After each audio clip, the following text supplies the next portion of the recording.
Hola a todas, bienvenidas a esta clase sobre la Escuela de Frankfurt, que en principio iba a versar sobre la obra de Walter Benjamin, Max Horkheimer, Theodor Adorno y Herbert Marcuse, pero al final te solo va a dar tiempo aquí en clase a hablar de Walter Benjamin. Empezamos por la bibliografía, no obstante, de los 4 autores. Sobre la Escuela de Frankfurt, el mejor libro monográfico es el de Biggerhaus, del 2010. Hay también un libro un poco más introductorio, ya citado Off the Record, Gran Hotel Abismo, publicado en el 2016. Uno de los temas yo creo más interesantes de la Escuela de Frankfurt es la relación entre Adorno y Benjamin. El libro más interesante al respecto es el clásico de Susan Buck-Morss, el origen de la dialéctica negativa, Theodor Adorno, Walter Benjamin y el Instituto de Frankfurt. Hay un gran malentendido, yo creo, acerca de la presunta antítesis o contraposición entre Walter Benjamin y Theodor Adorno, como si Theodor Adorno fuera una especie de reaccionario cultural y Walter Benjamin un gran progresista, pero en ese texto se ven las mutuas influencias y se cuestionan los típicos clásicos o prejuicios que se han articulado en torno a textos tales como el libro el artículo de Adorno sobre el jazz.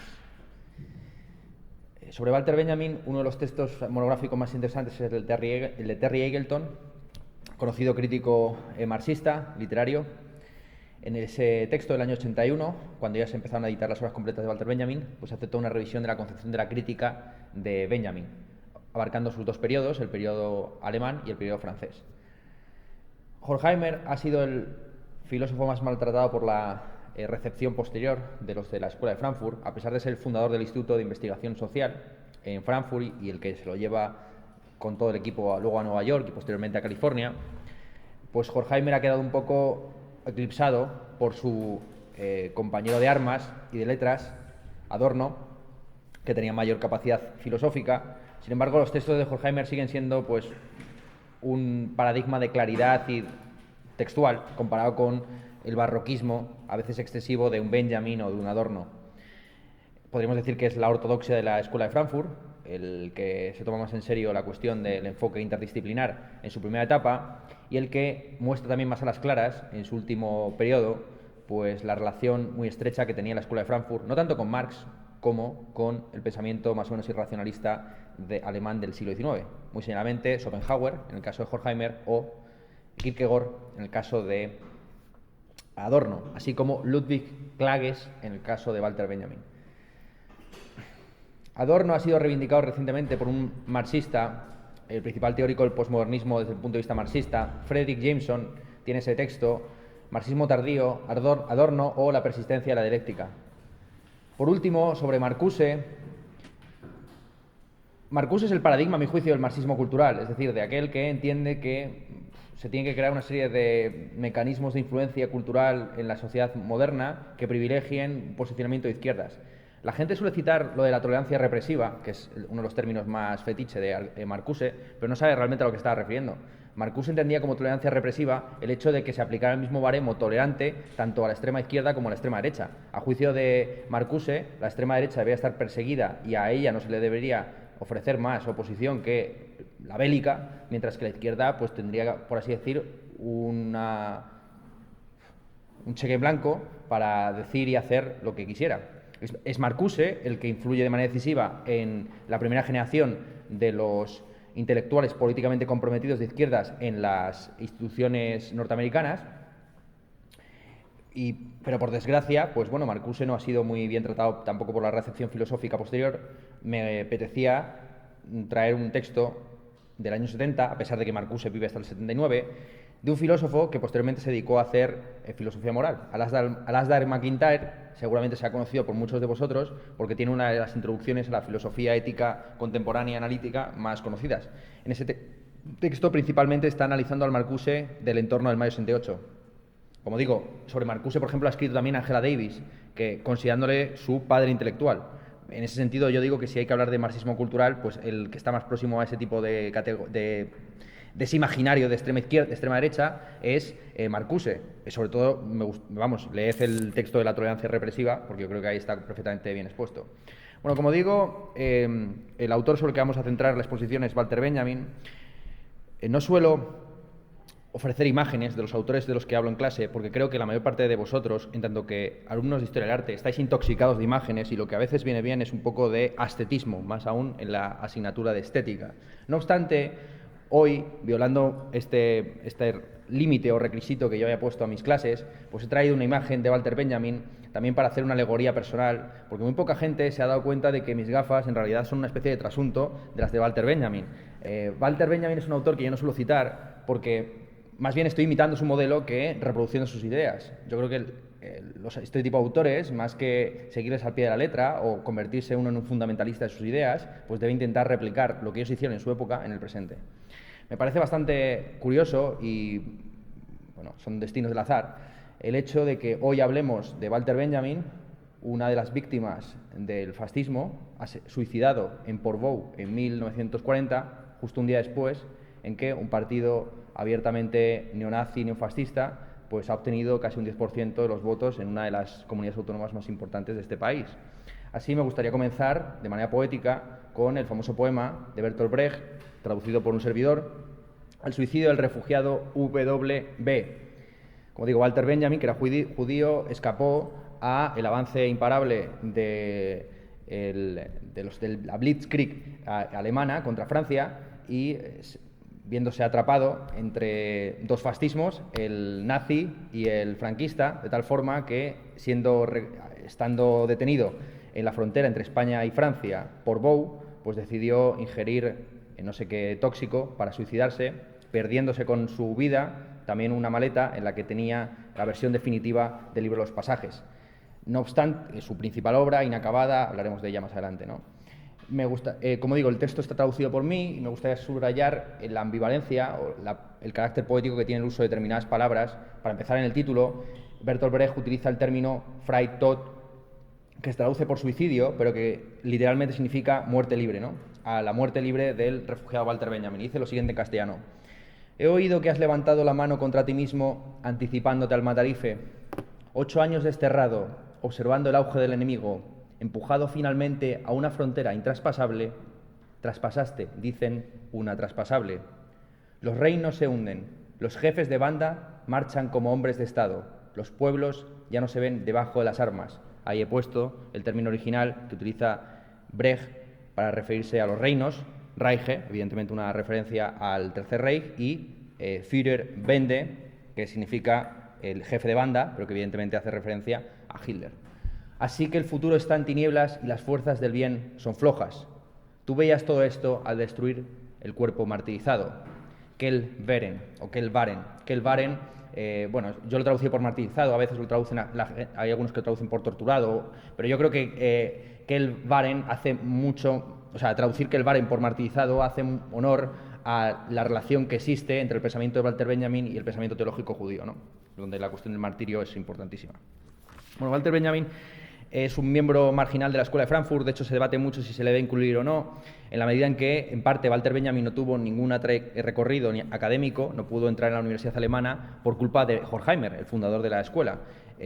Para entrar en la universidad alemana, primero hay que hacer una tesis doctoral y posteriormente una tesis de habilitación. La tesis doctoral de Walter Benjamin es sobre el pensamiento romántico y la tesis de habilitación era sobre el drama barroco alemán.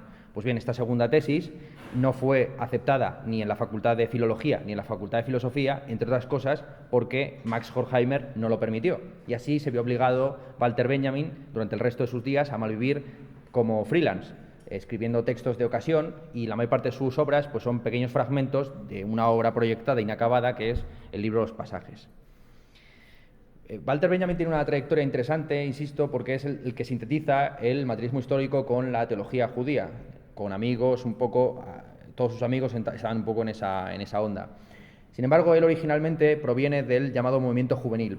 Un movimiento juvenil que va a desembocar en las juventudes hitlerianas, pero que en la época de comienzos del siglo pues, está más asociada a la recepción de Nietzsche. La influencia de Nietzsche en el Walter Benjamin inicial es esencial, a pesar de que Walter Benjamin siempre le criticará a Nietzsche el hecho de no tener una filosofía de la historia. Muchos creen que la gran contribución de Walter Benjamin a la tradición marxista pues es la superación del historicismo y del progresismo con la incorporación de una concepción de la historia historiográfica de corte más o menos nietzscheano, o sea, una sistematización de lo que estaba presuntamente esbozado por Nietzsche en su segunda intempestiva. Bien, inicialmente Walter Benjamin comienza su desenvolvimiento filosófico y también como crítico cultural en pugna, como no podía ser de otra forma, con Kant. En 1918, después de la Primera Guerra Mundial, Walter Benjamin se plantea la posibilidad de superar el concepto de experiencia que estaba en el idealismo trascendental kantiano.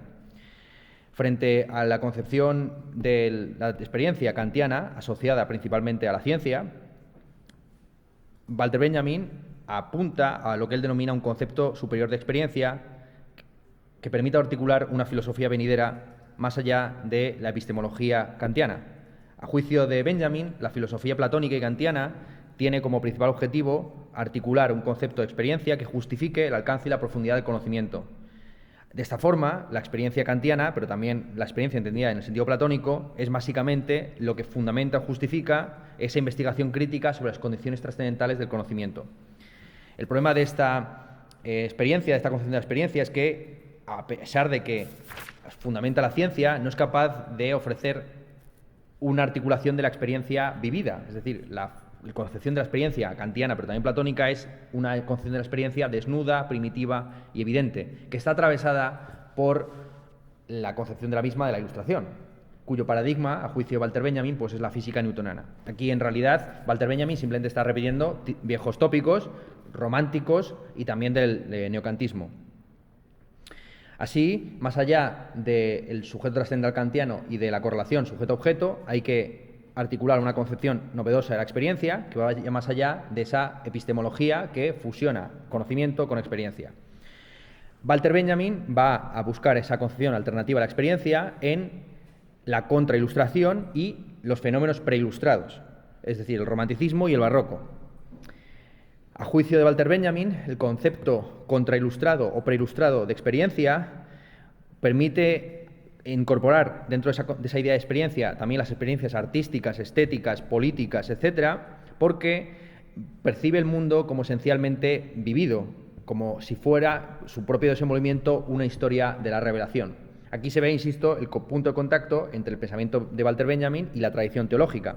A juicio de Walter Benjamin, la concepción que tiene el judaísmo y el cristianismo de la creación como una creación que revela pues, el desenvolvimiento teológico de la humanidad, pues es mucho más interesante que la expuesta por Kant. Como digo, esto no es algo propio solamente de los teóricos preilustrados, sino también de la llamada contrailustración, que para Walter Benjamin está encarnada principalmente por Hamann, Goethe y los románticos. La transformación y corrección del concepto de experiencia kantiano va de la mano de la vinculación de la experiencia con el concepto, con la idea de lenguaje, tal y como la hace Hamann. Hamann es un famoso crítico prusiano de Kant, que ya hemos citado en varias ocasiones, quien dijo que a Kant se le escapaba, por así decir, la importancia que cumplía el lenguaje como una huella física de la palabra de Dios. Esto está retomado por Walter Benjamin en un texto inicial titulado Sobre el lenguaje en general y sobre el lenguaje del ser humano en concreto, en el que habla, el que postula, en términos hamanianos, que no hay ningún evento o suceso de la experiencia, animada o inanimada, que no participe de alguna manera del lenguaje. Este es, podríamos decir así, el giro lingüístico del marxismo, por lo menos del marxismo cultural. Para Walter Benjamin y para buena parte, yo creo, de la Escuela de Frankfurt como epítome del marxismo cultural en el siglo XX, la experiencia, incluida la percepción, es esencialmente lingüística. Y el lenguaje humano se caracteriza no por corresponderse con la realidad extralingüística, sino por ser expresivo y creativo. Así, la epistemología debe superarse, la epistemología entendida como la justificación del conocimiento científico, para ir más allá de esa concepción newtoniana de la experiencia, positiva, empirista, y analizar también aquello que hay de efímero en la experiencia. Es decir, las experiencias religiosas, históricas, artísticas, lingüísticas y psicológicas.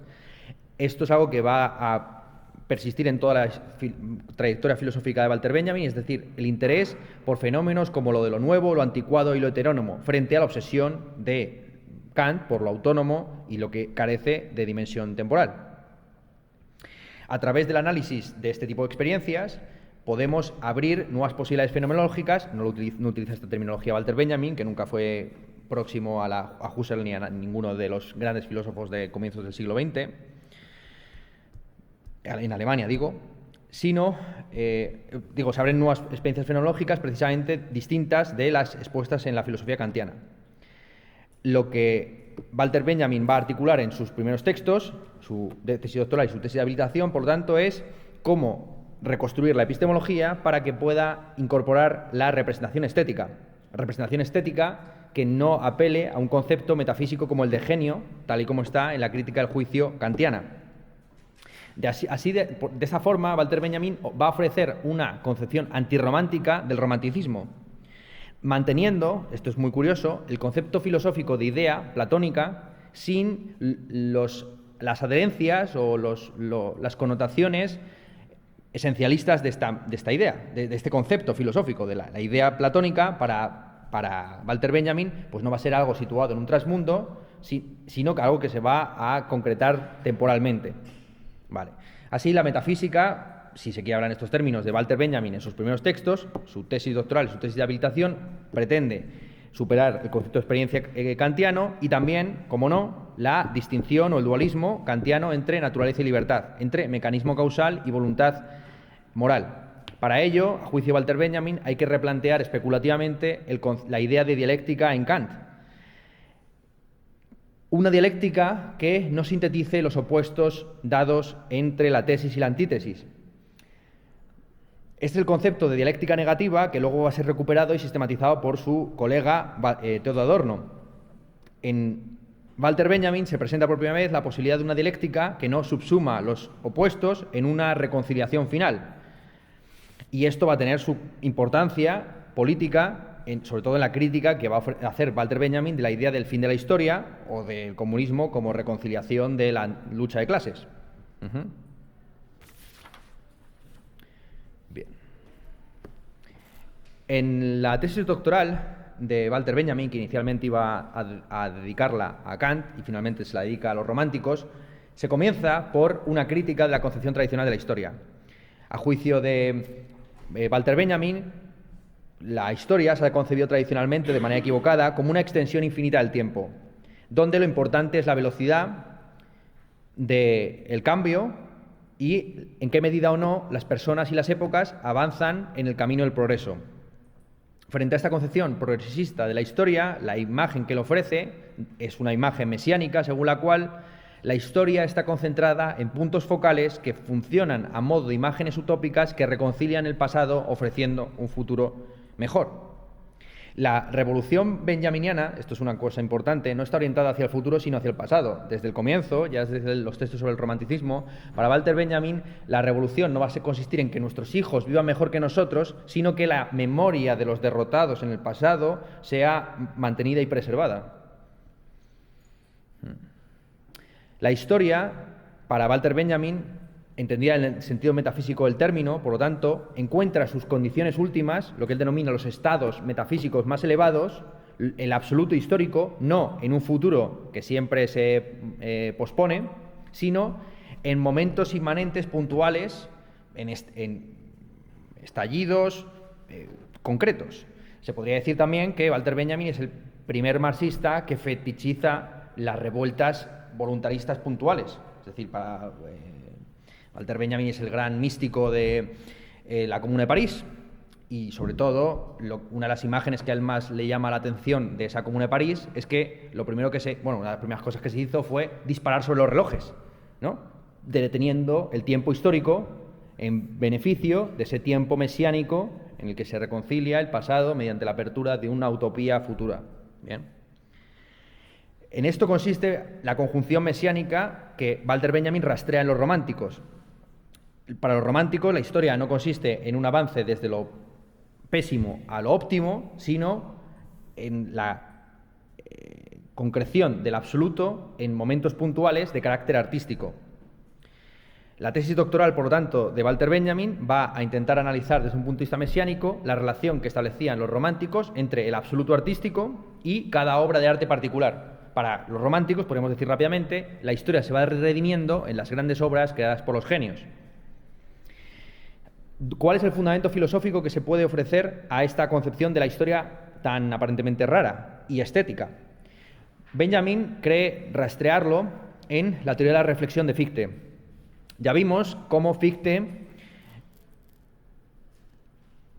analiza el autoconocimiento del sujeto, no en términos de intuición intelectual, eso es una terminología más propia de Schelling que de Fichte, sino en términos de reflexión. Es a través de la reflexión que el sujeto se concibe y se captura a sí mismo como actividad libre de conciencia. Es un tipo de conocimiento inmediato y fundamental que no reifica ni hipostatiza al sujeto, sino que lo entiende en su infinitud, inmediatez radical. La diferencia esencial entre Fichte y los románticos, a juicio de Walter Benjamin, es que para los románticos el infinito no es un infinito meramente epistemológico, como era en Fichte, sino que está lleno de potencialidades estéticas y artísticas. Lo que va a unificar la obra de arte concreta con el absoluto artístico en los románticos es la idea de crítica. Son los románticos los primeros que revalorizan el papel del crítico y podemos decir también del historiador. Es decir, son los románticos los que ponen en valor vuestra propia profesión o la carrera en la que estáis estudiando. Hasta entonces la crítica de arte pues era prácticamente inexistente o un mero comentario del catálogo de las Wunderkammer, es decir, de las cámaras de las maravillas que tenían los nobles o los príncipes. Bien, la crítica de arte para los románticos es un elemento esencial en la percepción estética porque consuma la obra finita reconciliándola o elevándola al nivel del absoluto artístico. Mediante el análisis de la forma, la crítica, pues eso, continúa, finaliza y cierra una obra que esencialmente está abierta a la interpretación. O sea, los románticos son los primeros que entienden que el cuadro no está completo hasta que no es contemplado, criticado, analizado, etcétera, etcétera. ¿Bien? Que las obras aisladas del contexto de su recepción pues son como muñones o como torsos a los que se les ha desprendido sus extremidades. La obra de arte se entiende, por lo tanto, en la filosofía romántica como un medio para la reflexión. De esta forma, dice Walter Benjamin, los románticos ofrecieron una concepción distinta del infinito, donde lo infinito no era simplemente ese infinito negativo del que hablaba Hegel, sino un infinito atravesado por la experiencia estética. Y esto tiene mucho que ver con lo que comentamos en clases previas sobre Schelling, cuando Schelling hablaba de la filosofía del arte y del arte como consumación, no lo utiliza esa terminología porque es una terminología más hegeliana, consumación del espíritu, ¿no?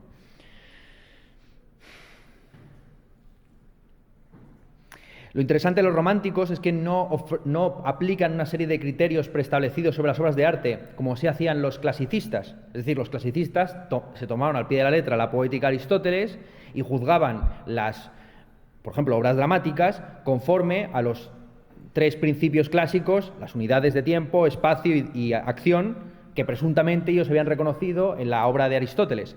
Pues bien, frente a esa aplicación mecánica de criterios externos a la obra, los románticos lo que hacen es analizar el valor estético, pero también de verdad, de las obras de arte de manera inmanente. Es la propia obra de arte la que impone sus criterios de interpretación. Los románticos son los que crean las condiciones de posibilidad de comprender, por ejemplo, el arte contemporáneo. No tiene ningún sentido criticar el arte contemporáneo porque no tiene mímesis o parecido respecto a la realidad, porque esa obra de arte contemporánea o incluso arcaica ofrece sus propios criterios de interpretación y de valoración.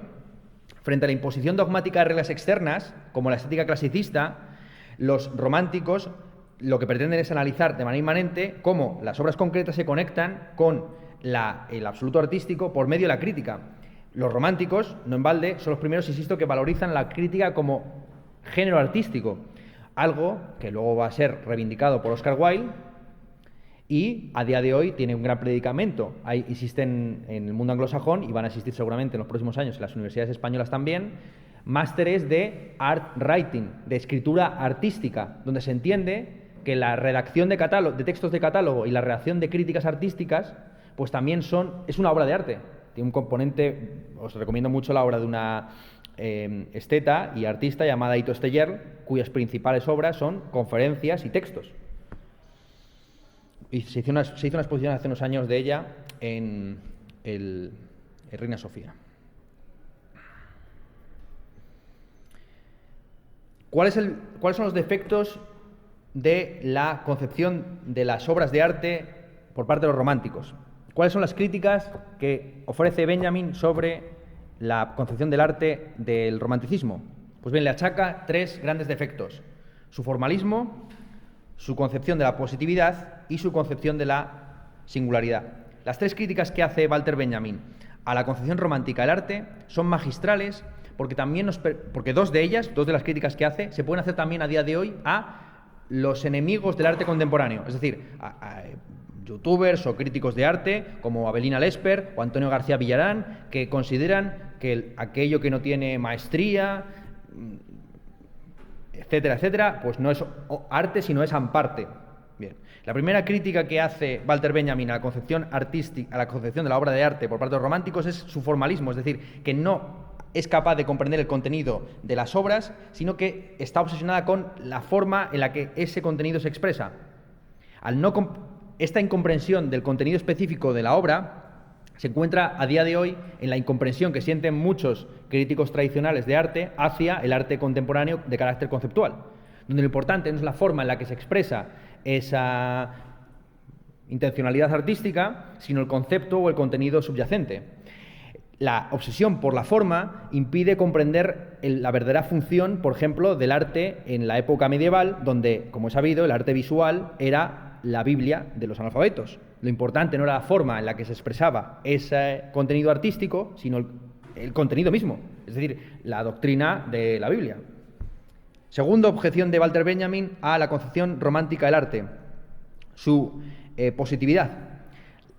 La obsesión que tiene el arte romántico por el arte como consumación de la teoría y de la praxis, como aquello que incluso está por encima de la política y de la historia, le lleva a ser incapaz de distinguir entre obras de arte buenas y malas.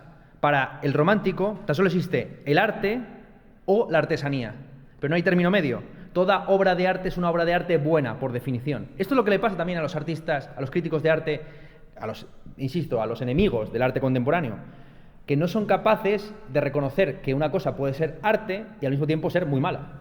Es decir, que hay determinados performances, instalaciones, pero también cuadros, evidentemente, y esculturas que son basura, pero que no obstante entran dentro de una institución determinada que es la historia del arte. Bien. El juicio romántico, dice Walter Benjamin, no se puede denominar propiamente dicho juicio porque carece de momento negativo. Es decir, tiene una concepción connotativa y calificativa del concepto de arte que le lleva a ser incapaz de plantear objeciones a las grandes obras. Es decir, no es capaz de ver el momento de negatividad en las grandes obras, ni tampoco juzgar aquello que, siendo peor obra de arte, sigue siendo, no obstante, arte. Bien, esto es lo que de nuevo se podría achacar a aquellos que se consideran los enemigos del arte contemporáneo, es decir, que tienen un concepto connotativo o calificativo del arte y por tanto son incapaces de ofrecer un juicio crítico sobre la institución artística. Vale, la tercera objeción, esto no tiene nada que ver con el arte contemporáneo, se la plantea en concreto Walter Benjamin a Schlegel, a los hermanos Schlegel.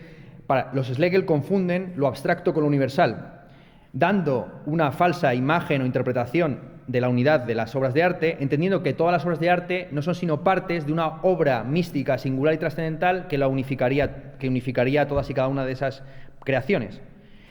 Por decirlo rápidamente, Walter Benjamin achaca al romanticismo el mantener una concepción cristiana de la creación artística. Para los románticos, las obras, el artista humano sería una especie de diosecillo de segundo nivel que crearía obras de arte dentro de la obra de arte suprema que sería el mundo o el universo creado por Dios. Bien. Esto es lo que Walter Benjamin expone, insisto, en su tesis doctoral sobre los románticos.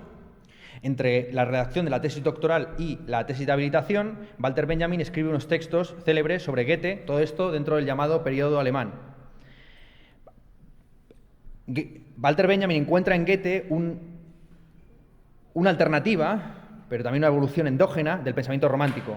Como ha sabido, Goethe, que vive casi como unos 90 años, pasa por todos los periodos estéticos de su época. Es decir, Goethe está primero en el Sturm und Drang, luego posteriormente en el clasicismo, luego en el romanticismo y prácticamente llega hasta el naturalismo o el realismo. O sea, es increíble realmente la evolución de ese de ese escritor, que no obstante, que no en balde, pues es el mejor literato de la historia de Alemania. Goethe contribuye o purifica, perfecciona la concepción del arte romántico al introducir el concepto de ironía. Bueno, aquí Walter Benjamin no termina de estar muy fino, porque en realidad el concepto de ironía no es una invención de Goethe, pero vamos a concedérselo. ¿Bien? Frente a la obsesión de los románticos con las emociones fuertes y sin doblez, Goethe introduce como una suerte de subversión interpretativa la cuestión de la ironía. Entendiendo que incluso la más sublime de las obras de arte puede ser subvertida a través de ese ejercicio irónico. Para Goethe, tal y como lo interpreta Walter Benjamin en su texto sobre las afinidades selectivas, una de las novelas de Goethe, todo juicio auténtico implica un momento negativo que termina aniquilando la obra que analiza. No es posible, dice Walter Benjamin, una teoría crítica que pretenda dejar las obras de arte tal y como están. El mesianismo crítico, para juicio de Walter Benjamin, va de la mano de esa destrucción de la superficie formal de las obras, profundizando en su contenido. Los románticos, como no llevan el mesianismo hasta sus últimas consecuencias, se ven obligados, dice Walter Benjamin, a revestir o a rellenar la forma analizada por la crítica de arte con elementos de tipo ético, religioso y político. Aquí lo que está básicamente subrayando Walter Benjamin es la evolución que tuvo el romanticismo de ser inicialmente, en el caso alemán y sobre todo británico, más o menos progresista de izquierdas, para convertirse finalmente en una fuerza de la reacción.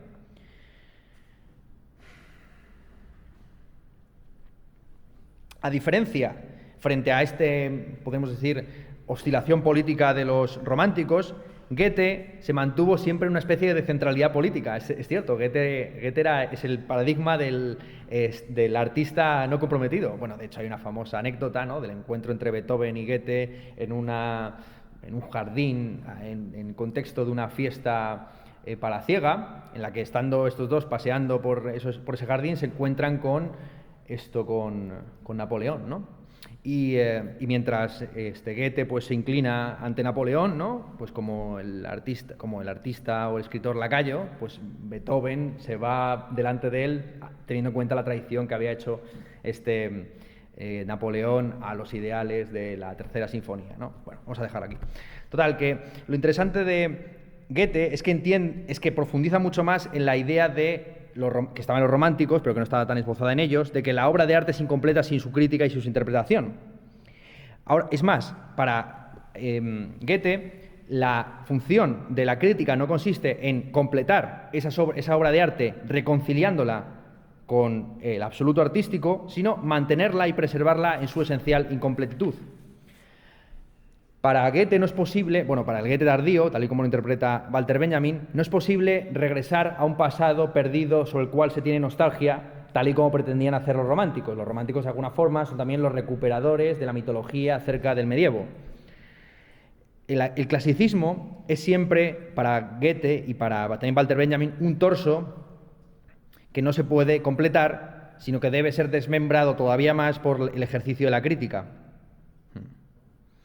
Esta es la diferencia, a juicio de Walter Benjamin, entre el comentario y la crítica artística. El comentario artístico procede meramente a hacer una consideración externa de rasgos, incluso anacrónicos, del material artístico.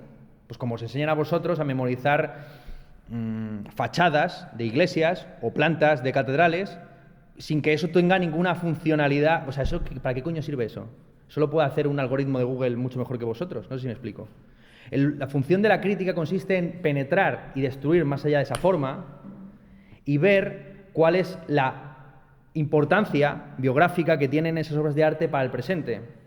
La crítica, a juicio de Walter Benjamin, se ejerce no desde el punto de vista anacrónico del presente en el que se creó la obra, sino desde el presente en el que se está recibiendo esa tradición, ese torso destruido o inconcluso. El error clásico de la historia del arte y de la filología es interpretar o comentar la obra de arte desde el punto de vista de la experiencia vivida del autor. Es decir, creer que la clave de interpretación de las esculturas de Miguel Ángel se encuentra en su biografía. Para Walter Benjamin no está en la intencionalidad del artista o en el contexto histórico en el que se produjo la obra el sentido de la misma, sino en cómo se ha ido desarrollando esa obra de arte y se ha ido recibiendo hasta el presente. El propio desenvolvimiento, la recepción histórica de las obras de arte constituye un criterio interno de valoración de su verdad y de su valor estético.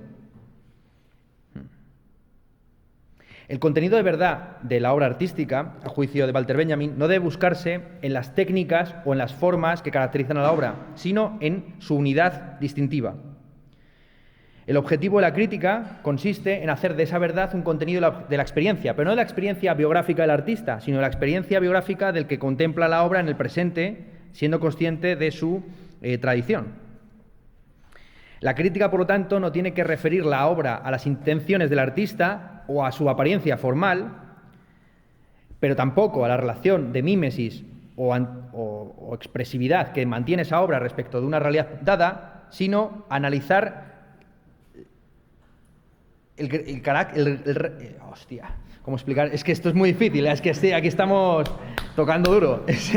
A ver, sino criticar la expresividad de la misma, pero en términos endógenos.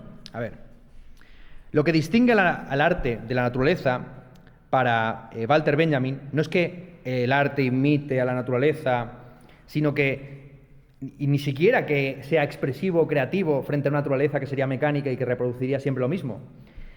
Esta es la maravilla de Walter Benjamin. Para Walter Benjamin, lo característico, la expresividad lingüística del arte es que carece de expresión, que es ausdrucklose. La obra de arte no busca, tal y como la interpreta Walter Benjamin, una armonía entre partes, sino que alcanza su carácter artístico a través de la interrupción de la armonía. La crítica hace su verdadera labor al destruir la apariencia de unidad en la obra, intensificando la reflexión romántica hasta llegar a una suerte de disonancia refractiva.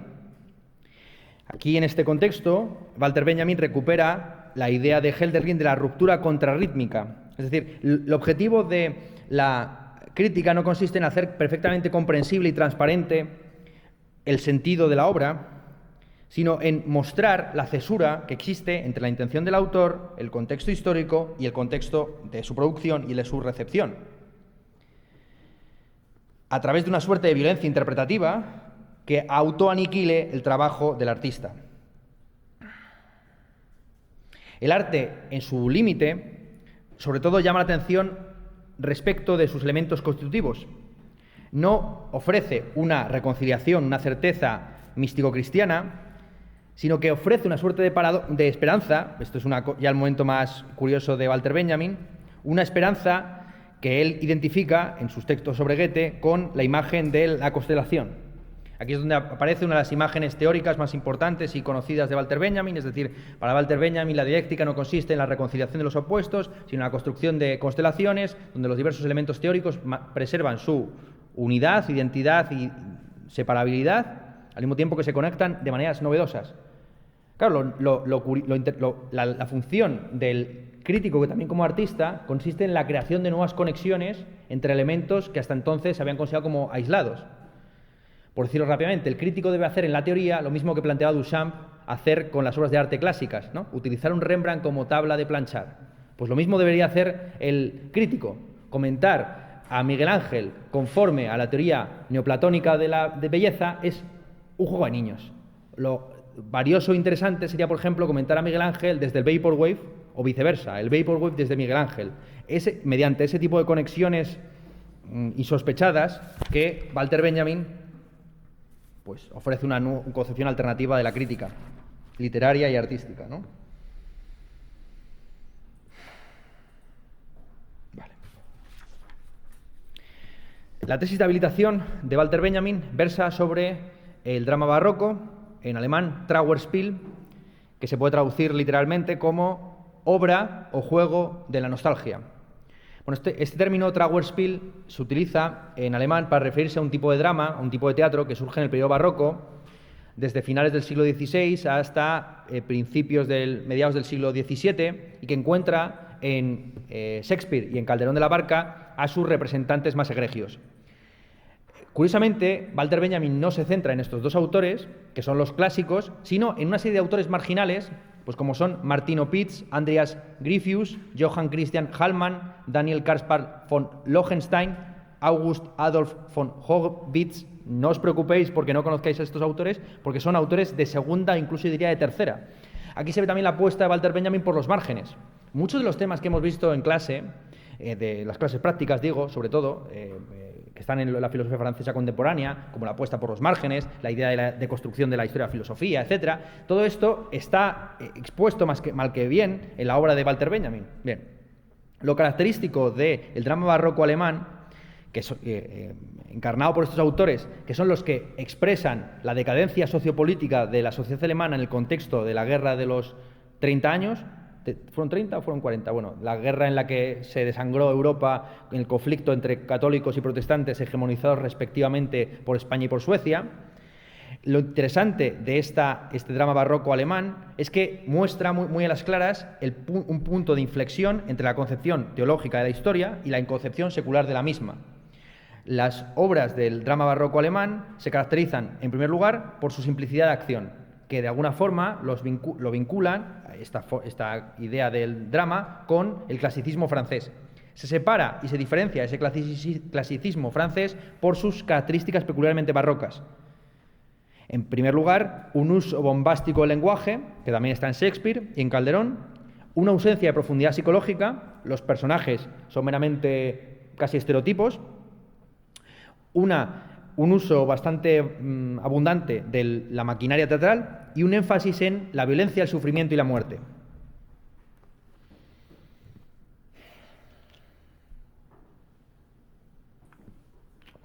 La primera parte de la tesis doctoral vamos a saltarnos el famoso prefacio, vamos a ir a la parte primera. La parte primera de la tesis de habilitación de Walter Benjamin hace una crítica de la concepción neoclásica del drama barroco, que pretende imponer los criterios externos de la poética de Aristóteles sobre ese tipo de obras artísticas. Walter Benjamin, vuelvo a enfatizar, entiende que debemos analizar esas obras dramáticas desde sí mismas. Ellas ofrecen su propio criterio de interpretación y de valoración. No obstante, Walter Benjamin no interpreta el drama barroco alemán desde un conjunto cero de premisas, sino que está esencialmente influido por el nacimiento de la tragedia, de Nietzsche. De Nietzsche, Walter Benjamin toma dos cosas. En primer lugar, la idea de que no se debe confundir la tragedia clásica ática con la tragedia moderna, en Calderón o en Shakespeare, por no hablar de la tragedia en el drama ya del siglo XIX. Y en segundo lugar, la antítesis entre la apariencia apolínea y la verdad dionisíaca. Para Walter Benjamin, el concepto de empatía moderno no nos permite comprender la dimensión trágica de la tragedia ática, y la antítesis entre apariencia apolínea y verdad dionisíaca se va a entender como una contraposición entre los momentos expresivos y los momentos sin expresión. Para Walter Benjamin, insisto, la verdad de la obra de arte no se encuentra en su capacidad expresiva o mimética, sino en los momentos en los que no expresa nada, en los que es, vamos a decirlo así, pura forma desarmónica, ¿vale? Y que muestra los límites de la apariencia. Walter Benjamin se separa de Nietzsche en su concepción de la filosofía de la historia. Critica a Nietzsche la idea de que Nietzsche no tenga una filosofía de la historia y que pretenda rehabilitar la tragedia clásica a través de la figura de Wagner. Influenciado por una serie de ideas expuestas por Franz Rosenbach y Florenz Christian Rang, Benjamin presenta la tragedia clásica como un momento irrecuperable de la antigüedad. Para Walter Benjamin, la tragedia es la expresión de la ruptura entre la época prehistórica, dominada por los dioses y los héroes, y la época clásica, caracterizada por o definida por la comunidad ética y política. Eso se ve muy bien en Antígona. En Antígona se ve el conflicto entre los dioses familiares y los dioses de la nueva comunidad política, la ciudad. No se puede rehabilitar ni recuperar esa cesura, porque la cesura moderna es distinta a la cesura clásica. Walter Benjamin no termina de dar con la fórmula exacta de en qué consiste la cesura moderna, y no va a ser sino ya en sus obras del periodo francés que va a encontrarlo en el estado del shock. Bien. El objeto y el contenido del drama barroco no es la tragedia, entendida como, insisto, el paso del mito al logos, sino la vida histórica, como paso de la concepción teológica del tiempo a su concepción secular. En el drama barroco nos encontramos con una síntesis de la concepción secular de la historia, como un conflicto de pasiones y de poderes puramente terrenales, y su concepción escatológica, en la que en cada drama singular se ejercita la historia de la humanidad.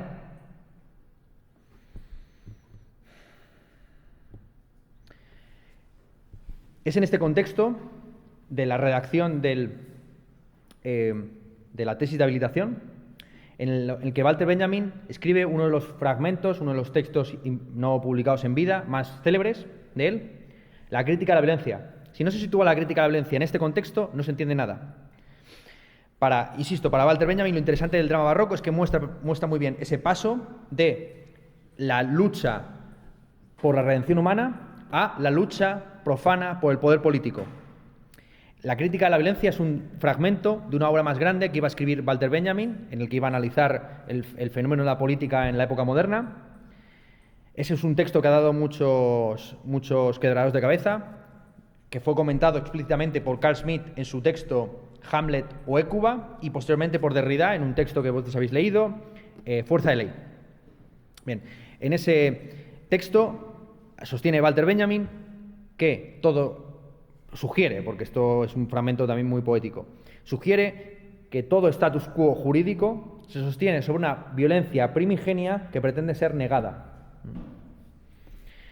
Frente a esa violencia sistémica oculta detrás del concepto de ley, se opone una violencia sagrada, que es la que va en busca de la construcción de posibilidades políticas alternativas. Ahí Walter Benjamin pues mistifica, podríamos decir, a la figura del criminal como aquel que, subvirtiendo el el derecho contemporáneo, apunta a una concepción distinta de lo válido y lo inválido. También habla del golpe de Estado, en fin, y del estado de excepción. No vamos a entrar mucho más en esto, porque sobre todo, un texto muy célebre al respecto de la antítesis entre Walter Benjamin y Carl Schmitt es uno de Giorgio Agamben. Giorgio Agamben, en toda su saga del Homo Sacer, ha comentado las diversas concepciones del estado de excepción en estos dos autores, Carl Schmitt, el principal jurista alemán, y Walter Benjamin con su concepción de la revolución como un impasse temporal histórico.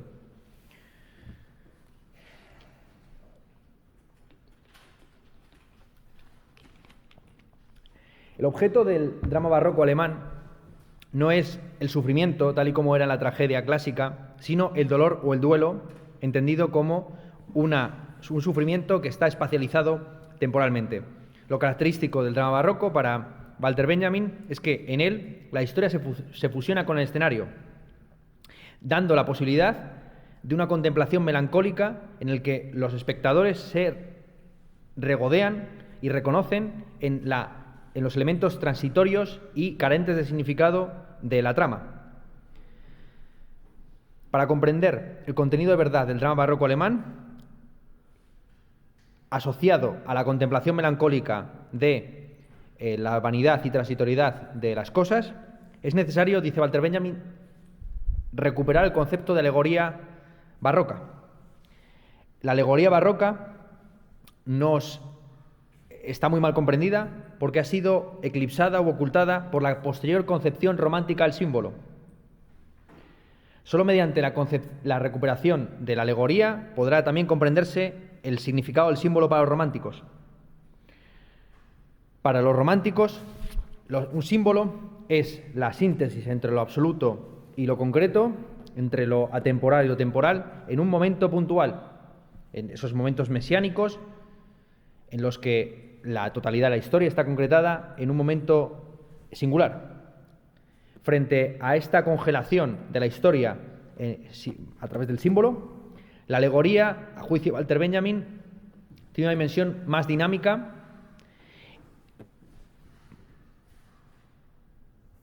y él la define. Ya sé que esto es un juego, esto puede parecer un juego de palabras, pero no lo es. Para Walter Benjamin, la alegoría no consiste en la convención de una expresión, sino en la expresión de una convención. Muchos podrían interpretar que una alegoría pues simplemente es la expresión, insisto, de una convención interpretativa. Pues en realidad, cuando Kafka está hablando del castillo o del proceso, pues se está refiriendo alegóricamente a una realidad teológica que no puede ser nombrada. Pues bien, para Walter Benjamin es al revés. No es que la alegoría refiera a algo inexpresable, sino que lo que está es mostrando lo inexpresable mismamente. Es la expresión de la convención. El hecho de que la forma en la que nos expresamos artísticamente está mediado por una serie de convenciones de tipo histórico. De ahí el componente mucho más dinámico, temporal, de la alegoría frente al símbolo, que pretende falsamente reconciliar lo finito con lo infinito, lo temporal con lo atemporal.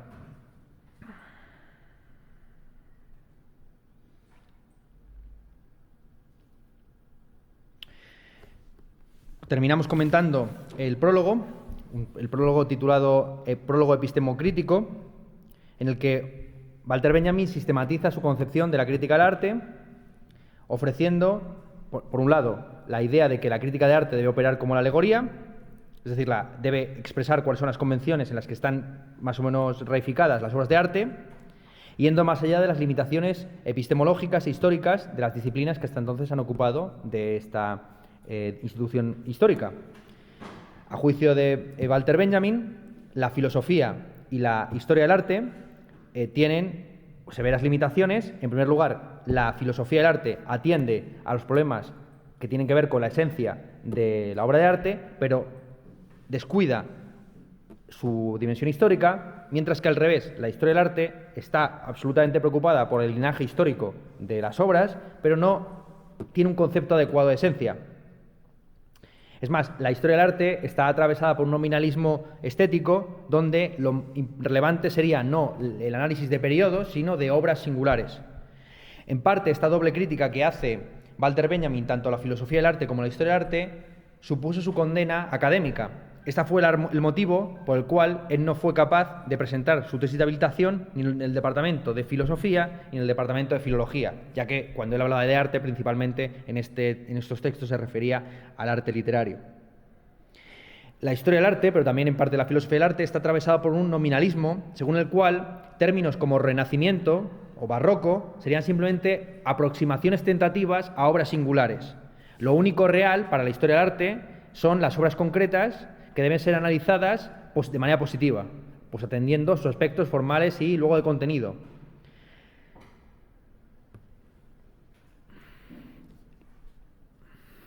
El problema de la historia del arte, con esta concepción nominalista, que no se compromete con la existencia de universales tales como barroco o renacimiento, es que no es capaz de explicar por qué determinados objetos son obras de arte y otros no. Porque un cuadro representa mucho mejor un periodo histórico que un tapiz o una mesa. No es capaz de dar las condiciones de posibilidad de la propia historia del arte. Simplemente hereda una serie de criterios institucionales de validación, esencialmente elitistas, que se basan en la distinción entre alta y baja cultura.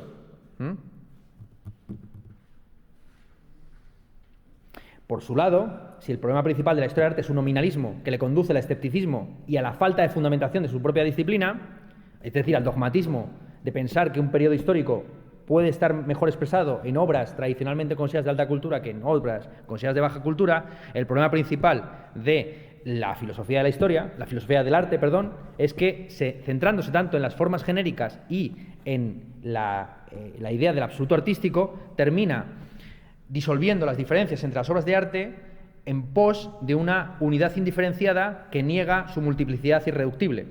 Así tenemos, por un lado, el empirismo positivista de la historia del arte, que está tan obsesionada con las obras particulares que es incapaz de dar cuenta de sus propios criterios de lo que es el arte, y un realismo metafísico o también un idealismo filosófico, el platónico o el kantiano o el selingiano, que, obsesionado con el esencialismo, no es capaz de analizar el desenvolvimiento de las ideas y de las esencias en la historia. El esencialismo que va a reivindicar Walter Benjamin es un esencialismo no monista, podríamos decir, en el que la idea filosófica que atraviesa las diversas obras de arte no es una armonía, sino una desarmonía o una cesura entre las diversas formas y contenidos artísticos.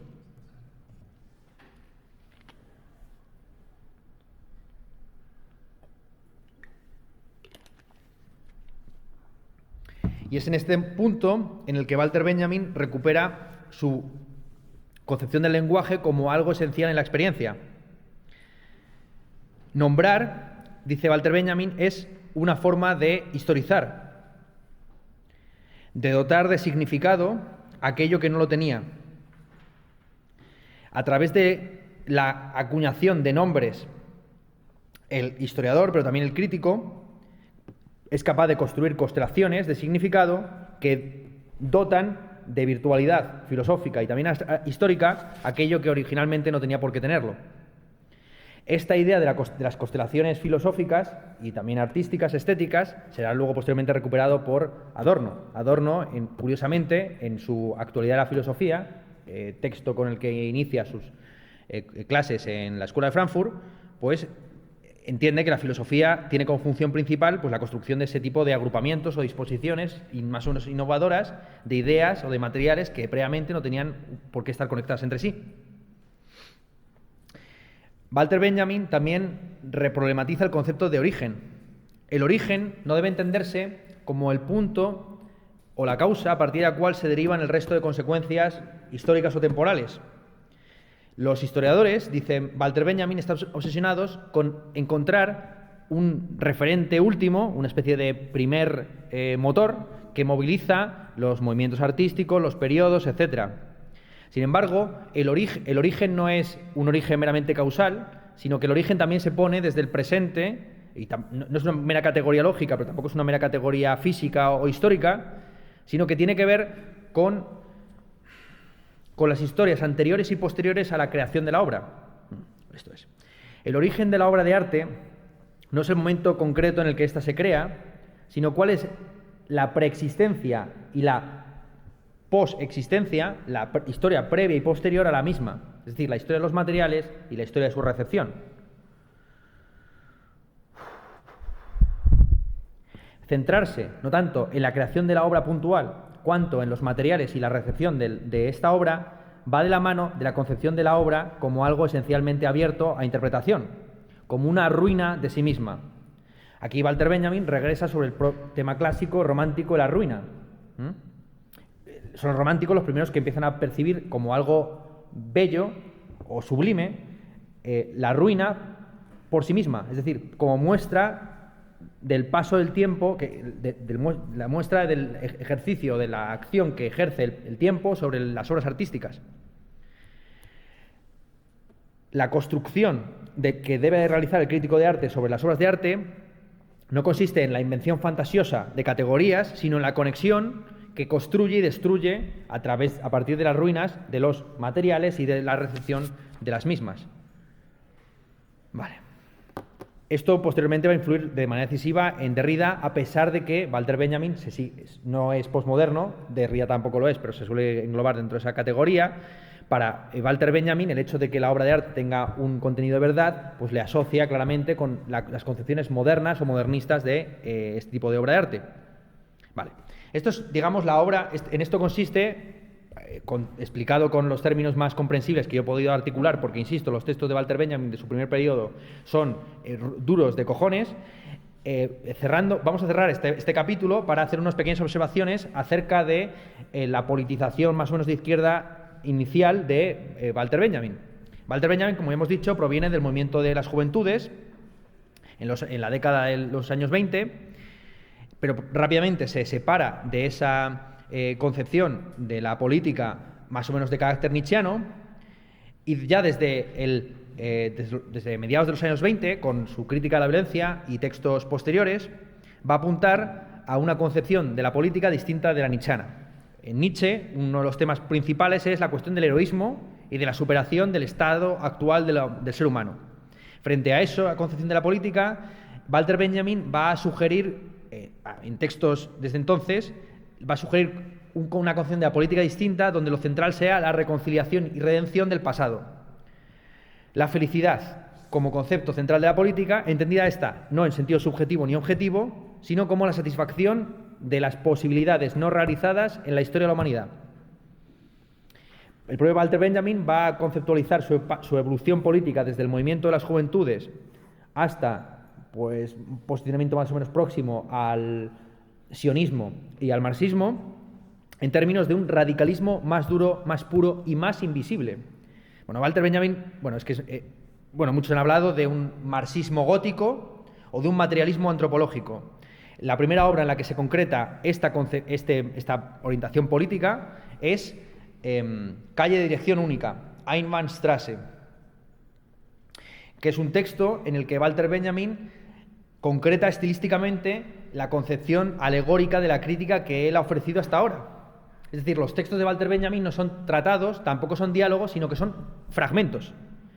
El hecho de que no fuera capaz de terminar su obra sistemática, la obra de los pasajes, lejos de considerarse un fracaso, es su mayor éxito. El hecho de que él mismo, su mayor obra sistemática, terminara convertida en una pura ruina y que la versión definitiva se perdiera después de su suicidio en Portbou. ¿Bien? En Calle y Dirección Única, Walter Benjamin ofrece una interpretación alegórica del presente, centrándose en folletos, pancartas, anuncios, que convierten también en una obra de arte la propia experiencia de la metrópoli. Es a partir de este texto en adelante que Walter Benjamin va a interesarse principalmente por los medios tecnológicos y artísticos modernos, la fotografía y el cine. Muchos han entendido que se trataba de una filosofía contra la filosofía, así es como lo definía Adorno, o como un filosofar más allá de la filosofía. En todos los textos del periodo tardío de Walter Benjamin, del año 26 en adelante, ya nos encontramos con una teorización sistemática como en su tesis de habilitación o en su tesis de doctorado, sino con este tipo de ensayos que están a caballo entre la poesía, la literatura y el tratado filosófico. Lo esencial del pensamiento, si se quiere ver así, marxista de Walter Benjamin, es la recuperación genial que ofrece del concepto de fetichismo, dándole un giro freudiano, pero también asociando la experiencia, el fetichismo de la mercancía con la experiencia del capitalismo metropolitano. Para Walter Benjamin, metrópoli, capitalismo y modernidad son casi sinónimos. Es a partir de Calle y Dirección Única que Walter Benjamin articula una visión política del pasado en un registro estilístico próximo a el surrealismo. Esto se expresa en la afinidad de Walter Benjamin con los surrealistas, va a llegar hasta el punto que al autor la obra de los pasajes nos ha quedado a día de hoy gracias a que Walter Benjamin le dio una copia ¿quién se lo dio? A Bataille, que era próximo a todo el entorno de Aragón y de los surrealistas en sentido amplio.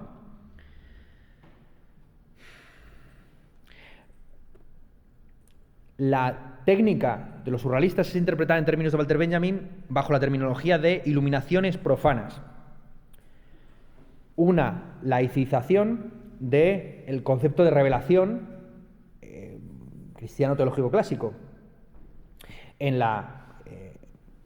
Dentro de las religiones positivas, la revelación siempre se ha entendido como la transmisión de un contenido artístico o poético por parte de una instancia divina o intermedia entre los dioses y los mortales.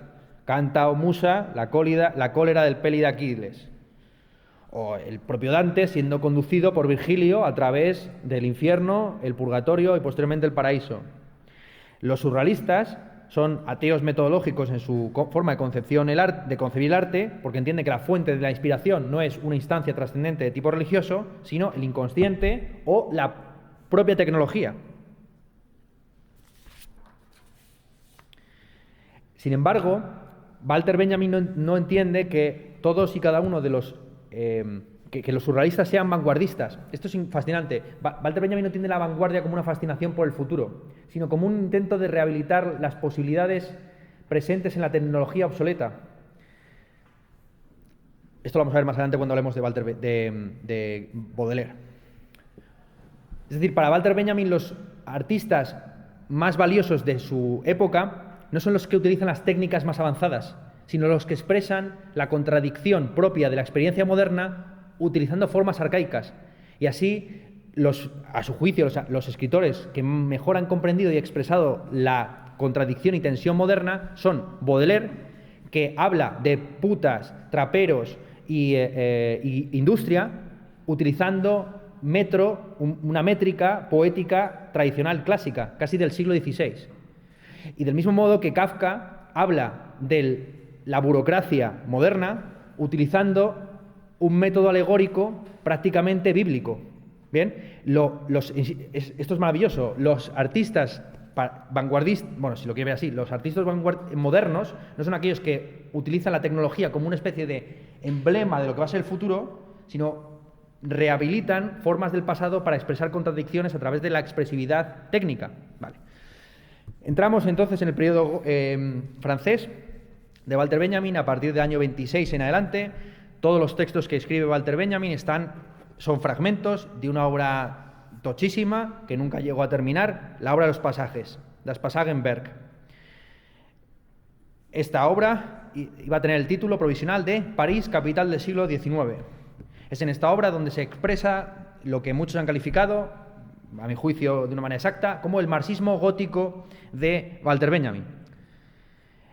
La idea del título Passagenwerk fue sugerido por la novela de Luis Aragón, El paisano de París. Los pasajes eran el equivalente novecentista de las actuales grandes superficies. Pues muchos de vosotros habréis estado en algún tipo de pasaje. En castellano creo que existe otra palabra para referirse a ese tipo de espacios, pero digamos que los pasajes referían a los supermercados del siglo XIX. A Walter Benjamin le fascinaba la experiencia, creía que la experiencia de la modernidad se podía analizar a partir de la experiencia del consumidor que deambula como un zombi por el supermercado. ¿Bien?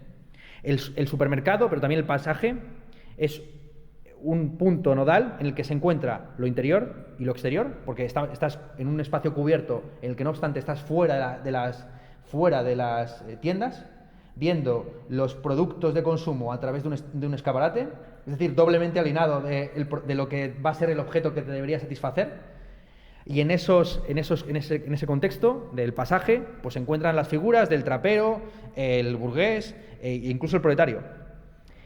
La obra de los pasajes se iba a articular inicialmente, esta es una terminología de Walter Benjamin, como un cuento de hadas dialéctico. Esto es maravilloso. Insisto que de esto tan solo quedan unos fragmentos que a lo mejor suman unas 900 páginas. La mayor parte de ellas son citas tomadas de la Biblioteca Nacional Francesa, en la cual estuvo trabajando de manera intensa Walter Benjamin. Walter Benjamin es el primero que concibe la relación con el archivo como una relación política. Es decir, que la labor del historiador no es una labor neutra, sino que implica la puesta en valor de determinadas tradiciones que pueden haber sido olvidadas o puestas entre paréntesis. Vale. El objeto de la obra de los pasajes es analizar la experiencia en el mundo moderno como esencialmente articulada por las nuevas formas de arquitectura y de consumo del capitalismo metropolitano. Es la experiencia de la metrópolis capitalista, especialmente París, que expresa la esencia de lo moderno y del capitalismo. La obra de los pasajes también pretendía convertirse en un modelo de una nueva forma de hacer historiografía y de filosofía. Y el hecho de que haya terminado incompleta, arruinada, pues insisto que no es una derrota del propósito benjaminiano, sino prácticamente su consumación. Es decir, Walter Benjamin demuestra con su propio ejemplo que cualquier pretensión de sistematizar y totalizar la experiencia de lo moderno está condenada al fracaso, que lo único que podemos expresar es nuestra incomprensión acerca del mundo en el que vivimos. Vale. La técnica de Walter Benjamin en muchas ocasiones tan solo consistía en trabajar sobre los archivos, configurando y reconfigurando los materiales allí obtenidos. Las notas, los fragmentos de Walter Benjamin consisten en 26 paquetes o carpetas articuladas sobre diversos objetos, diversos temas o diversos autores. Así, Walter Benjamin analiza los pasajes, las catacumbas, las barricadas, las construcciones de hierro, los espejos, las formas de iluminación. Analiza la moda, el cine, la fotografía, la decadencia de la narración. Analiza también la experiencia del aburrimiento, la experiencia del progreso, la evolución de la pintura, las conspiraciones políticas. Le interesa sobre todo el coleccionista, el flaner, el autómata. Y de los autores que más le interesan, evidentemente, son Baudelaire, Fourier, Jung, Marx y Saint-Simon. O sea, principalmente, como veis, socialistas utópicos y el poeta Baudelaire como máxima expresión de lo moderno. El marco general es muy sencillo. La experiencia en la época moderna se define a través de la idea de crisis. Como la crisis se entendía como una transición, como momento de inflexión.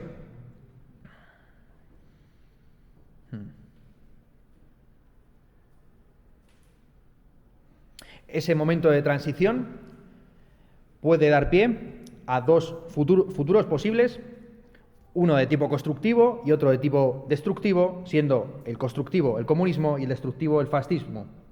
La modernidad consiste en la desarticulación de las formas tradicionales de concebir la comunidad, el consumo, la producción, y su rearticulación en proyectos políticos antagónicos. Los dos que más le interesaban a Walter Benjamin eran, evidentemente, el fascismo y el comunismo.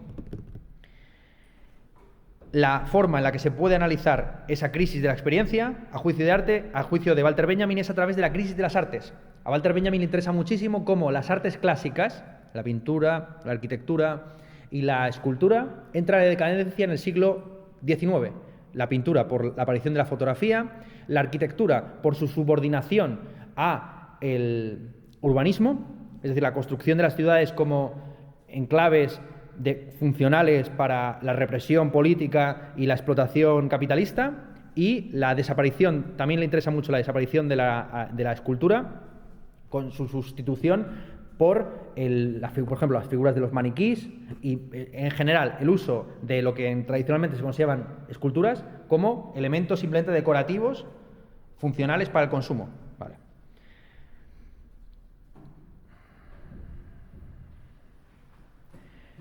Lo característico de lo moderno es que es la experiencia de lo nuevo. Modernidad o moderno está emparentado etimológicamente con moda. Y Walter Benjamin va a dedicar muchas páginas a analizar la moda parisina, la evolución de la misma, los famosos pasajes de Leopardi, el poeta italiano, que habla de que la muerte y la moda son primas hermanas, es decir, que no es posible la renovación de la moda sin la destrucción de modas pasadas. La experiencia de lo nuevo y de la moda, para Walter Benjamin, ofrece también la posibilidad de una nueva experiencia histórica. Es decir, se podría decir incluso que Walter Benjamin está intentando construir la historiografía de alguien que estuviera completamente alienado y que viviera en un presente constante, bombardeado por medios de comunicación, empresas capitalistas, proyectos políticos estatales, pero también municipales, etcétera, etcétera. El centro del análisis benjaminiano es el concepto de técnica. Para Walter Benjamin, el arte es una forma de técnica como otra cualquiera, y en la técnica están contenidas todas las potencialidades de emancipación, pero también de opresión. Es decir, la técnica conduce al mismo tiempo a Eisenstein y a la Primera Guerra Mundial, que es la que sobre todo lo analiza, ¿no? Porque no tuvo tiempo de analizar Auschwitz, entre otras cosas porque, por así decirlo, vivió en su propia carne. El que más teorizó sobre este tema, evidentemente, fue Theodor Adorno, sobre el cual no vamos a poder, por desgracia, hablar. La tecnología no es un instrumento mediante el cual el ser humano explota la naturaleza, sino la relación entre la naturaleza y la humanidad. La naturaleza, para Walter Benjamin, va a ser esencialmente una forma de tecnología obsoleta. concebimos como natural determinadas formas de relación humana simplemente porque son tecnologías obsoletas o antiguas.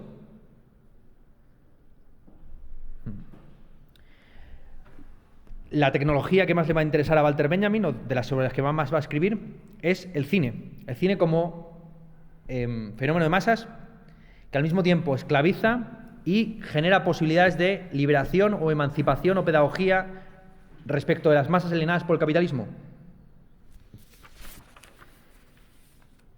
El cine, a juicio de Walter Benjamin, tiene como objetivo abrir o cerrar las puertas de la experiencia, ofreciendo a un individuo que está sentado en una sala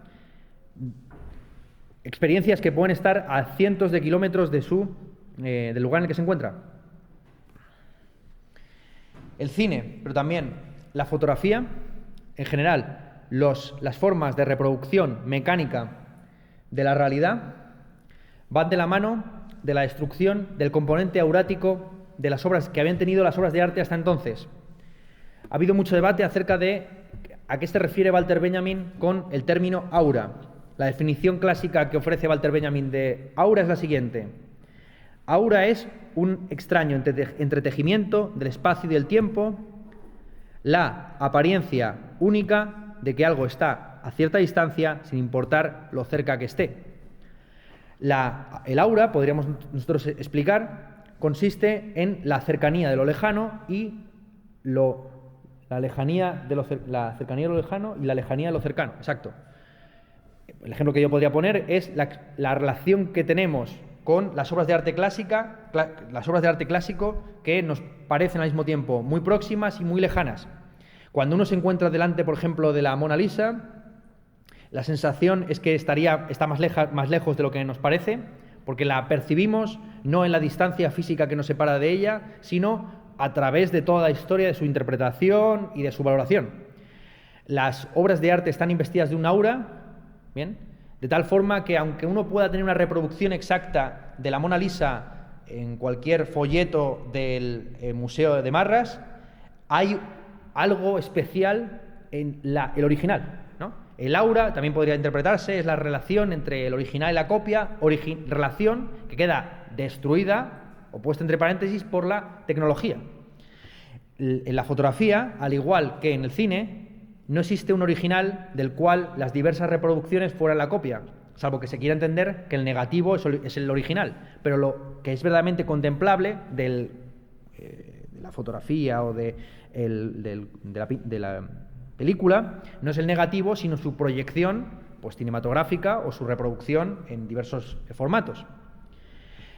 La posibilidad de la reproducción técnica de las obras de arte emancipa a las masas del fetichismo de la mercancía asociado a el culto a las imágenes originales, popularizando y democratizando el acceso a la cultura. Una cultura que no se debe entender en términos absolutos, como si fuera el repositorio de los grandes valores humanísticos, porque para Walter Benjamin todo documento de cultura es al mismo tiempo un documento de barbarie. Esa es la frase que está puesta en su tumba en Portbou, un homenaje, bueno, no es en su tumba porque no se ha encontrado su cadáver, sino un monumento que se le ha construido en ese pueblo. Hay, por cierto, una novela que yo recomiendo leer de Alex Chico que se llama Un final para Benjamin Walter. Invirtiendo el nombre del autor, este escritor catalán va a Portbou y hace una descripción del Portbou actual, que está de nuevo en la frontera entre España y Francia. Es interesante ese libro como una actualización del lugar en el que murió Walter Benjamin.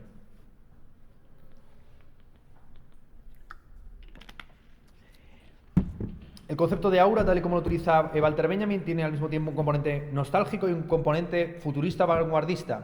Es decir, Walter Benjamin de alguna forma echa de menos la dimensión aurática o teológica de la que estaban investidas ciertas obras en el pasado, pero al mismo tiempo percibe en esa destrucción del aura una posibilidad de emancipación de las masas o del espectador en sentido amplio. La destrucción del aura permite un distanciamiento saludable. A juicio de Walter Benjamin, al igual que a juicio de Bertolt Brecht, lo que define al arte es ese distanciamiento, el hecho de que no busca una reconciliación emocional entre el espectador y la obra, sino que busca precisamente una cesura que haga consciente al espectador de las condiciones estructurales en las que se está produciendo esa obra de arte, tanto desde un punto de vista formal como del contenido, por no hablar de la superestructura económica o política que determina esa obra concreta.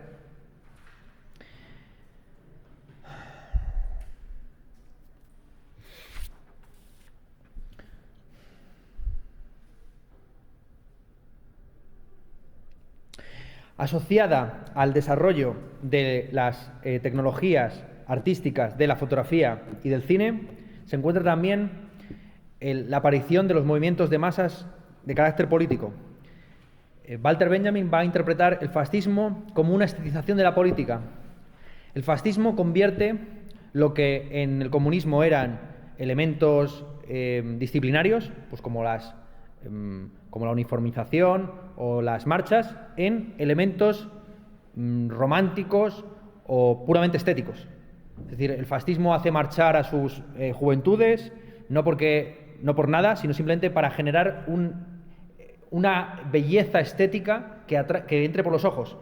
O sea, aquí lo que está analizando Walter Benjamin es la fascinación que genera el fascismo. Este juego de palabras entre fascinación y fascismo será luego posteriormente explotado por Susan Sontag. A la estetización de la política propia del fascismo responde la politización del arte. Esta es la última frase de la obra de arte en la época de la reproductividad técnica. Texto, artículo, que publicó Walter Benjamin en la revista del Instituto de Investigación Social de la Escuela de Frankfurt. Hay dos versiones de este artículo, la versión purgada por Horkheimer y la versión original. Lo interesante de la versión original es la apuesta que ofrece Walter Benjamin por el teatro épico brechtiano, que, insisto, no busca la fusión del individuo en un movimiento de masas de tipo estético como era el fascismo, sino la cesura, el distanciamiento respecto de lo que se está allí presentando. Vamos a hablar, para terminar, de lo moderno en Baudelaire. Baudelaire es, a juicio de Walter Benjamin, el poeta y el crítico que mejor analizó lo moderno. Sin embargo, Walter Benjamin no cree que esa experiencia de la modernidad esté codificada en el texto clásico de Baudelaire, el pintor de la vida moderna, sino en sus textos de crítica de los salones. Baudelaire, además de poeta, fue crítico de arte y escribió unos textos que hasta Benjamin estaban un poco desprestigiados, en los que valoraba el Salón del 45, el Salón del 48, o sea, una serie de salones cruciales para la aparición de si se quiere así, las primeras vanguardias, es decir, el impresionismo y luego posteriormente el posimpresionismo. En El pintor de la vida moderna, Baudelaire define la modernidad a partir de las notas de lo efímero, lo fugitivo y lo contingente. Lo característico de la modernidad es que todo lo que percibimos o experimentamos es transitorio. En la metrópoli capitalista podríamos habernos enamorado de aquella que pasa, pero que nunca nos llegara a conocer. Este es un famoso poema de Las flores del mal. Lo que le interesa a Walter Benjamin de Baudelaire no es su catolicismo, porque Baudelaire ha sido interpretado, por ejemplo, como una especie de, ya lo hemos comentado en alguna ocasión, ¿no? En la clase sobre Fichte establecimos un paralelismo entre Jungbif y Baudelaire, allí donde Baudelaire ha sido reinterpretado como un poeta católico que, a través del regodeo en el Valle de Lágrimas y la impureza de los suburbios, la prostitución, los asesinatos, pues busca la contraimagen de Dios. Pues bien, lo que le interesa a Walter Benjamin no es cómo Baudelaire busca lo eterno como contraimagen de lo finito, lo fugitivo, sino cómo en esa experiencia de lo fugitivo, pues hay una idea de la modernidad como constante novedad. Lo que caracteriza y define a la modernidad es que la relación con el pasado y con el futuro se articula a través de la idea de lo nuevo. Hay una rutinización de la idea de lo nuevo en la moda. La moda la moda es esa institución paradójica que busca producir masivamente lo singular, convertir en algo predecible lo nuevo. ¿Bien? Lo que le interesa a Walter Benjamin de Baudelaire es la novedad de lo nuevo. como en la moda y en otros fenómenos tecnológicos y artísticos nos encontramos con un intento de sistematizar y rutinizar la irrupción de lo novedoso, de lo que en principio debería escapar a cualquier tipo de predicción, de cualquier tipo. La experiencia subjetiva característica de la modernidad, enfrentada a este aluvión constante de novedades, es el aburrimiento.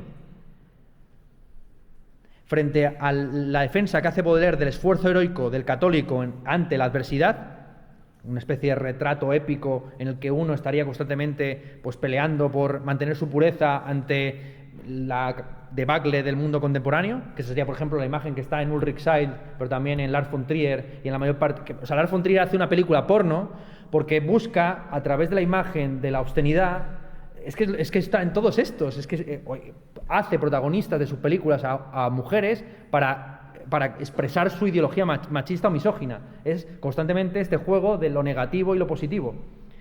Lo que le interesa a Walter Benjamin es más bien el diagnóstico que se ofrece del infierno capitalista como un infierno en el que se busca, mediante la repetición de las modas, la novedad y la diferenciación de los productos de consumo. En el famoso pasaje del fetichismo a la mercancía de Marx, en el Capital, pues se habla de cómo las mercancías se ponen sobre sus propios pies y tienen vida propia. Ahí Marx no quería decir más que las mercancías ocultan las fuerzas de producción que están detrás de ella, así como las relaciones de producción que las hacen posibles.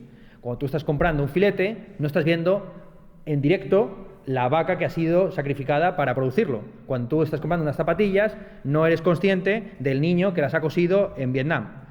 Eso consiste el fetichismo de la mercancía, en la forma en la que las mercancías ni huelen, ni saben, ni oyen, ni tienen un sonido que las vincule con su origen en la esfera de la producción. Frente a esa visión más modesta del fetichismo, en Benjamin, el fetichismo se entiende como la fascinación, insisto, por la propia mercancía como símbolo de estatus, como algo que, siendo transitorio, nos eterniza, nos eleva por encima de la plebe o lo que sea. Si la alegoría era aquello que permitía comprender la estructura del tiempo en el paso de la concepción secular a la concepción, de la concepción teológica a la concepción secular de la historia, en el barroco, la mercancía, para Walter Benjamin, ya tiene dentro de sí la dimensión temporal propia de la modernidad, que es un futuro que ya está hecho pasado por la obsolescencia tecnológica.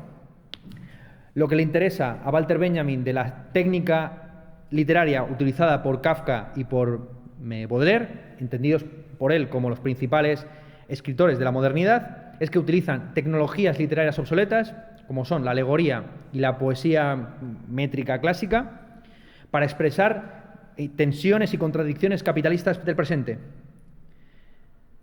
Kafka es un escritor fabuloso, a juicio de Benjamin, porque expresa en su propio estilo el fracaso, la imposibilidad de traducir la experiencia del mundo contemporáneo a las viejas formas del lenguaje alegórico de la tradición judía.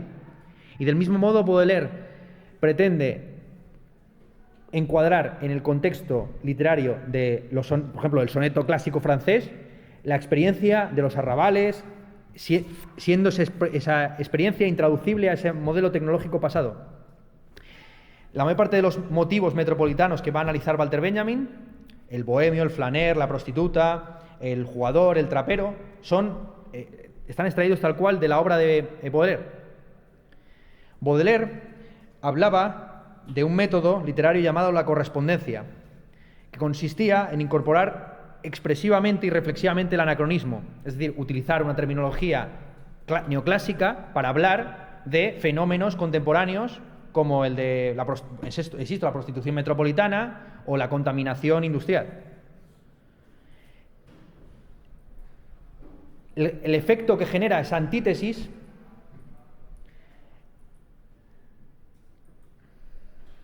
es el shock, que para Benjamin es la experiencia esencial, moderna. Ya he dicho que, bueno, esto lo he dicho muchas veces a lo largo de la clase, pero realmente es en el shock, en la experiencia del choque, es decir, en la constante incomprensión acerca de lo que está sucediendo, que Benjamin cifra la experiencia de lo moderno. La experiencia del choque es una estructura temporal al mismo tiempo repetitiva y disociada, en el que hay una desintegración del aura y una apertura a la posibilidad de novedades radicales. ¿Bien? El fascismo es la articulación política también de esa experiencia del choque, pero no solamente política, sino militar, bélica, con las tropas de choque, etcétera, ¿no? A Walter Benjamin le va a interesar el concepto de choque en los medios de comunicación, en la Primera Guerra Mundial y evidentemente, el arte. Pues la provocación, el epatar a la burguesía, todo esto son modulaciones de la experiencia del choque como expresión subjetiva de lo nuevo, que es lo característico de la forma en la que se valoriza la cultura en la época moderna. Es decir, para el moderno, las obras de arte son valiosas en la medida en que sean nuevas, y son nuevas en la medida en que generan sorpresa o shock.